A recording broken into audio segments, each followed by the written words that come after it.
बिस्मिल्लाहिर्रहमानिर्रहीम। अस्सलाम वालेकुम दोस्तों, मैं मोहम्मद इरफान रहबर एकेडमी की जानिब से आपकी खिदमत में हाज़िर हूँ। दोस्तों, आज की इस वीडियो में मैं आपको बताने वाला हूँ कि हम किस तरह से अपनी होस्टिंग साइट में अपनी वेबसाइट अपलोड कर सकते हैं। पिछली वीडियो में हमने बताया था कि हम किस तरह से होस्टिंग और डोमेन परचेज़ कर सकते हैं। मैंने जो ऑर्डर किया था वो मैंने परचेज़ नहीं किया, बल्कि मेरे पास ऑलरेडी एक होस्टिंग और डोमेन अवेलेबल है, तो मैं उसको यूज़ करूँगा। सेम वही प्रोसेस होगा। तो चलिए वीडियो को स्टार्ट करते हैं। वीडियो स्टार्ट करने से पहले अगर आपने अभी तक हमारा चैनल सब्सक्राइब नहीं किया तो सब्सक्राइब कर लें और साथ लगे बेल आइकन को भी प्रेस कर दें। तो आपने सबसे पहले अपना ब्राउज़र ओपन करना है। आपको एक ईमेल आएगी, उस ईमेल में आपकी जो डोमेन होगी उसका एक लिंक दिया गया होगा, आपको पासवर्ड मिलेगा, यूज़र नेम मिलेगा। आपने वो अप्लाई करने हैं, किस तरह करने हैं वो मैं अभी आपको बता देता हूँ। तो मेरी एक डोमेन है uchnews.com। ओके, हो गया। आपकी जो डोमेन है उस डोमेन के बाद आपने लगाना है स्लैश लगाने के बाद आपने लिखना है CPANEL। ये होगा सी पैनल, कंट्रोल पैनल। उसके बाद आपने इंटर कर देना है। जैसे ही आप इंटर करेंगे तो आपसे यूज़र नेम और पासवर्ड मांगेगा। ओके, हो गया। आपका जो यूज़र नेम और पासवर्ड होगा वही कंपनी वाले वही आपको देंगे।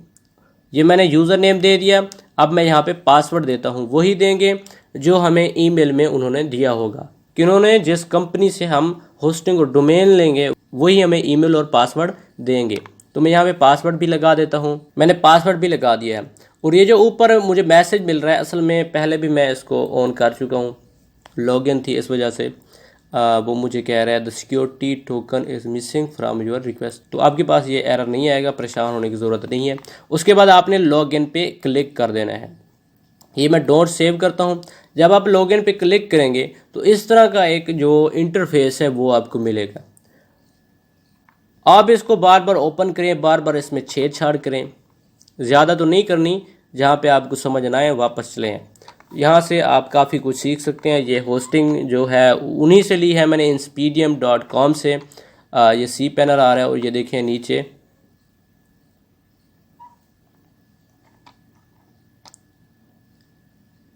यहाँ पे देखें इंस्पीडियम वेबसाइट बिल्डर भी आ रहा है। तो इंस्पीडियम कंपनी से ही ली हुई है, लेकिन जो मैंने ऑर्डर की थी वो नहीं ली। ओके, हो गया। अब हमने अपनी वेबसाइट किस तरह से अपलोड करनी है। तो यहाँ पे डिटेल आ रही है, जनरल इन्फॉर्मेशन। इस पे मैं एक अलग से वीडियो बनाऊंगा कि ये क्या चीज़ें होती हैं। ओके, हो गया। आपने यहाँ पे फाइल मैनेजर पे क्लिक करना है। जैसे ही फाइल मैनेजर पे क्लिक करेंगे तो आपके पास इस तरह से कुछ ऑप्शन वगैरह मिलेंगे। तो ये देखें काफ़ी ज़्यादा यहाँ पे फोल्डर बने हुए आ रहे हैं। तो आपने इनमें से किसी पे कोई छेड़छाड़ नहीं करनी, किसी पे कोई क्लिक नहीं करना। आपने इधर एक फ़ोल्डर यहाँ पे बने हुए हैं, ये है पब्लिक फ़ोल्डर। ये जो फ़ोल्डर होता है पब्लिक फ़ोल्डर, ये हमारा फ़ोल्डर होता है।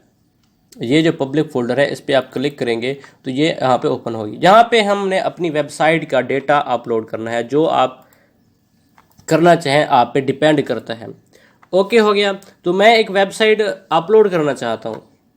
अगर यहाँ पे index.php अपलोड करेंगे तो फिर आपको आपकी डोमेन के साथ वेबसाइट मिलेगी। यहाँ पे मैं लिखता हूँ uchnews.com, इंटर करता हूँ तो ये देखें ये जो इंडेक्स वाली फाइल है ये एक्सेस होगी। index.php यहाँ पे वही एक्सेस हुई है। अब ये किस तरह से बनी हुई है ये तो आप आहिस्ता आहिस्ता सीख जाएंगे।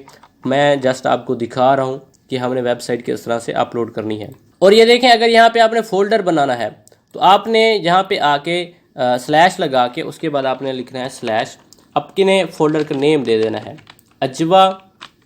यहाँ से मैं फ़ोल्डर का नेम कॉपी करता हूँ, कॉपी किया और यहाँ पे आके मैं पेस्ट करता हूँ।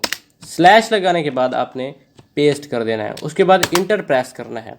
तो अब अजवा एकेडमी के अंदर जो फाइल होगी इंडेक्स वाली वो एक्सेस होगी।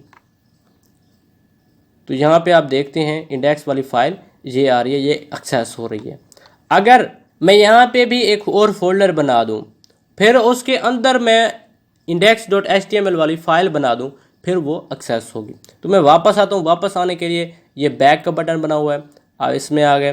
तो आपने पब्लिक फ़ोल्डर के अंदर आ जाना है। ये पब्लिक फ़ोल्डर है, इसके अंदर आ जाना है। यहाँ पे आपने अपना जो डेटा है वो अपलोड करना है। लेकिन मेरी ऑलरेडी एक वेबसाइट यहाँ पे है, तो मैं यहाँ पे एक फ़ोल्डर बना देता हूँ। आपने अपनी मर्ज़ी से करना है, परेशान होने की ज़रूरत नहीं है। यहाँ पे आपने आके अपनी वेबसाइट अपलोड करनी है। वो किस तरह करनी है वो भी मैं आपको बताता हूँ, लेकिन मेरी जो यहाँ पे एक वेबसाइट ऑलरेडी चल रही है, यहाँ पे मैं एक फ़ोल्डर बना लेता हूँ। फ़ोल्डर बनाने के लिए यहाँ पे आपको एक बटन मिलेगा, यहाँ पे देखते हैं फ़ोल्डर। मैं यहाँ पे फ़ोल्डर नेम दे देता हूँ, मैं यहाँ पे लिखता हूँ रैपर। ओके, रैपर देने के बाद मैं यहाँ पे लिखता हूँ क्रिएट न्यू फोल्डर। तो हमारा ये फोल्डर एक बन चुका है। अब इसको डबल क्लिक करके ओपन करता हूँ, तो इस तरह से आपको पब्लिक फोल्डर में डायरेक्टरी मिलेगी। कुछ और फोल्डर में मिलेंगे, लेकिन आपने कोई फोल्डर डिलीट नहीं करना, कोई फाइल डिलीट नहीं करनी। जस्ट आपने आके अपनी वेबसाइट को अपलोड करना है और पेस्ट करना है। किस तरह करना है वो भी मैं आपको अभी बताता हूँ। सबसे पहले हमने प्रोजेक्ट बनाया था, मेरे पास ये प्रोजेक्ट अवेलेबल है। ये प्रोजेक्ट है। आपने सबको इस तरह से सिलेक्ट कर लेना है। सिलेक्ट करने के बाद आपने ऐड टू आर्चिव पे क्लिक करना है। विजनर आपके पास होना लाजमी है। उसके बाद आपने जिप पे क्लिक करना है।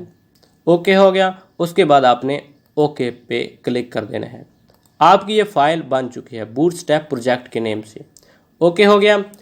उसके बाद आपने दोबारा आ जाना है अपनी होस्टिंग वाले सेक्शन में। उसके बाद यहाँ पे लिखा हुआ है अपलोड, अपलोड पे क्लिक करना है। उसके बाद सिलेक्ट फाइल पे क्लिक करना है। उसके बाद आपने वही फाइल जो है अपनी अपलोड करनी है, उसको आपने फाइंड करना है। तो मेरी यहाँ पे एक पड़ी हुई है, तो वो मैं अपलोड कर देता हूँ।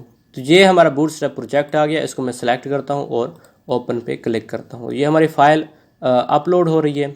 ये तकरीबन 11 MB की है। अब आप पे डिपेंड करता है कि आपकी कितनी फ़ाइल है, कितने टाइम लेती है।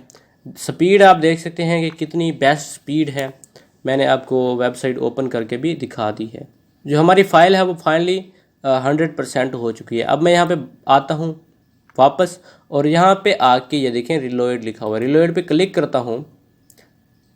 अभी हमारी फ़ाइल एक्सेस हो रही है। तो यहाँ पे जाते हैं और बैक जाते हैं, दोबारा रिलोड करता हूँ।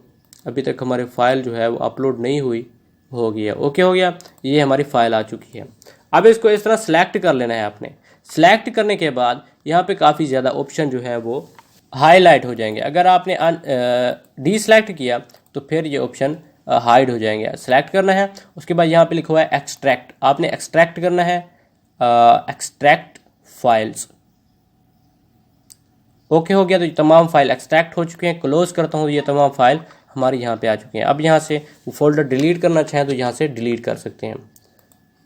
कंफर्म, डिलीट हो गया। ओके हो गया। अब हमने जाना है यहाँ पे, और मैं यहाँ पे डोमेन सर्च की।